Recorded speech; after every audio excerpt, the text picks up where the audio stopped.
एकादशी का व्रत सभी व्रतों में विशेष और महत्वपूर्ण माना जाता है। हिंदू पंचांग के अनुसार प्रति माह में 2 बार एकादशी आती है, एक कृष्ण पक्ष में और दूसरी शुक्ल पक्ष में। तो इस प्रकार साल भर में टोटल 24 एकादशी होती है। इस महीने में 9 मार्च 2021 दिन मंगलवार को एकादशी की तिथि है। इस एकादशी को विजया एकादशी के नाम से जाना जाता है।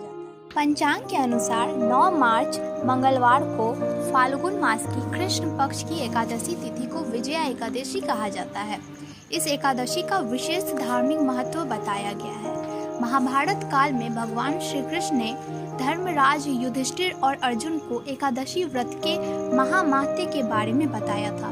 इसके बाद युधिष्ठिर ने इस व्रत को विधि पूर्वक पूर्ण किया। पौराणिक कथाओं के अनुसार एकादशी का व्रत सभी व्रतों में अत्यंत कठिन और अत्यधिक पुण्य प्रदान करने वाला है। इस व्रत को रखने से मोक्ष प्राप्त होता है। एकादशी का व्रत सभी प्रकार की मनोकामनाओं को पूर्ण करता है तथा सौभाग्य को प्राप्त कराता है। अब हम जानते हैं विजया एकादशी का महत्व। विजया एकादशी का व्रत शत्रुओं पर विजय दिलाता है। जिन लोगों के जीवन में किसी प्रकार के शत्रुओं का भय बना हुआ है, वे इस व्रत को विधि पूर्वक पूर्ण करते हैं और नियमों का पालन करते हैं। यदि वे ऐसा करते हैं तो उन्हें शत्रुओं से मुक्ति मिलती है। शत्रुओं पर विजय प्राप्त करने के लिए ही इसे विजया एकादशी कहा जाता है।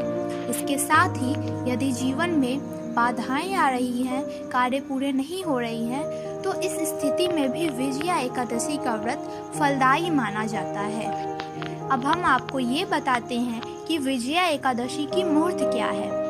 विजया एकादशी की प्रारंभ तिथि है 8 मार्च 2021 को दोपहर 3:44 और इस एकादशी का समापन है 9 मार्च 2021 को 3:02 पर। एकादशी व्रत का पारण मुहूर्त भी जान लेते हैं तो 10 मार्च 2021 को सुबह में 6:36 से सुबह के 8:58 तक। अब हम लोग विजया एकादशी की व्रत कथा को सुनेंगे। तो पौराणिक कथा के अनुसार माता सीता को रावण की कैद से मुक्त कराने के लिए जब राम अपनी सेना समेत समुद्र किनारे पहुंचे तो उन्होंने अपने अनुज लक्ष्मण से कहा कि हे सुमित्रा नंदन, किस पुण्य के प्रताप से हम इस समुद्र को पार करेंगे। तब लक्ष्मण जी बोले, हे पुरुषोत्तम, आप आदि पुरुष हैं, सब कुछ जानते हैं। यहाँ से कुछ दूरी पर बकलादभ्य मुनि का आश्रम है।